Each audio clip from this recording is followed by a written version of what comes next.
Baby வந்தாச்சு.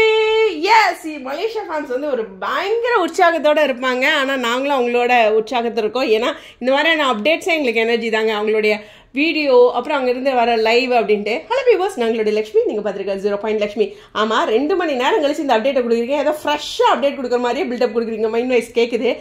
தீபாவளிக்கு shopping முடிச்சிட்டேன். பிரணவுக்கு நெக்ஸ்ட் மொட்டை பிளான் பண்ணியிருக்கோம். புரட்டாசியில் பெருமாளுக்கு ஒரு மொட்டையை போட்டுடலாம் அப்படின்ட்டு. அவனுக்கு முடி வளர்ந்தாவே எங்கள் ஏரியாவில் அப்படி தாங்க, முடி வளர்ந்துச்சுனாவே மொட்டையை போட்டுருவாங்க. ஆனால் எந்த அளவுக்கு மொட்டை போடுறோமோ அது ஹேருக்கு நல்லதாங்க ஃபியூச்சர்லாம். ஓகேவா, அதுவும் ஒரு புரிதலுக்கு. ஓகே, முக்கியமான விஷயம். ஸோ தீபாவளி ஷாப்பிங் அம்மாவுக்கும் முடிச்சாச்சு, பிரணவுக்கும் முடிச்சாச்சு. நீங்களும் எல்லாரும் தீபாவளி ஷாப்பிங் ஃப்ரீயாக இருக்கும்போது போங்க. எல்லா பக்கமும் கலெக்ஷன்ஸ் போட ஆரம்பிச்சிட்டாங்க. ஃபர்ஸ்ட் அந்த கலெக்ஷன் அவைலபிளாக இருக்கும்போதே போய் எடுத்துடணும். அம்மாவுக்கு அப்படி செமையாக அமைஞ்சிருச்சு. சரி, விஷயத்துக்கு வரலாம். ரொம்ப ரொம்ப ரொம்ப ரொம்ப இம்பார்ட்டண்டான விஷயம் அப்படிங்கிறது, மலேசியாவில் நம்மளுடைய லக்ஷ்மி பிரியா இனிமேல் சொன்னால் பேக் டு பேக் 2 நாட்கள் அவங்க இருக்காங்க. எவ்வளோ பெரிய விஷயங்க, ஒரு இன்டர்நேஷ்னல் ட்ரிப்பு. ஸோ இந்த இடத்துல வந்து பயங்கர ஒரு வைபோட எதிர்பார்ப்புகளோட இருக்கும். ஸோ உண்மையுமே சொல்லணும்னா எல்பியோட இந்த வளர்ச்சியெல்லாம் பார்க்கும்போது ரொம்ப ப்ரௌடாக இருக்குது. போன முறை இதாங்க ஃபர்ஸ்ட் இன்டர்நேஷ்னல் ட்ரிப்பு அப்படின்னாங்க. அடுத்தடுத்த நாட்கள் இன்டர்நேஷ்னல் ட்ரிப்பு.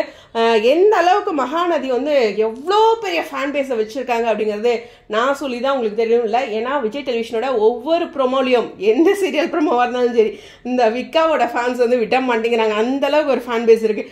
அதனால நம்ம பிள்ளைய பேக் டு பேக் 2 நாட்களுக்கு மலேசியாவில் ஈவெண்ட்டில் கூப்பிட்டுருக்காங்க. ரொம்ப சந்தோஷமாக இருக்குது.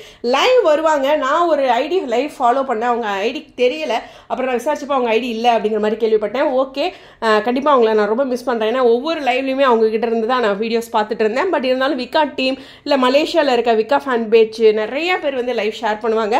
கண்டிப்பாக நம்ம எப்படியோ ஃபாலோ பண்ணியிருப்பேன் நம்புறேன். ஸோ எப்படியும் அந்த லைவை நான் பார்த்துட்டு உங்ககிட்ட பேசுகிறேன். கண்டிப்பாக வந்து ரொம்ப ரொம்ப ரொம்ப ஸ்பெஷலான விஷயம். அடுத்து டிஆர்பி பற்றி இன்னும் சில இம்பார்ட்டண்டான வீடியோஸ் இருக்குது. அது எல்லாமே பேசுகிறேன். அதில் இன்னொரு ரொம்ப இம்பார்ட்டண்டான ஒரு வீடியோ நான் பார்த்தேன்.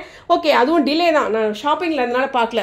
ஹானஸ்ட்டாக சொல்கிறேன். ஷாப்பிங் முடிச்சுட்டு இப்போ வந்தோடனே சரி ஃபஸ்ட்டு இந்த வீடியோ தான் சொல்லணும்னு நினச்சேன். பட் இன்னொரு வீடியோ இருக்குது, அதுவும் முக்கியமானது. டிஆர்பியும் உங்களுடைய கருத்துக்காக ஸ்டேடியோன். அப்புறம் மலேசியா ரசிகர்கள் மட்டும் நீங்கள் மட்டும் சந்தோஷமாகவே இருக்கிறீங்கப்பா.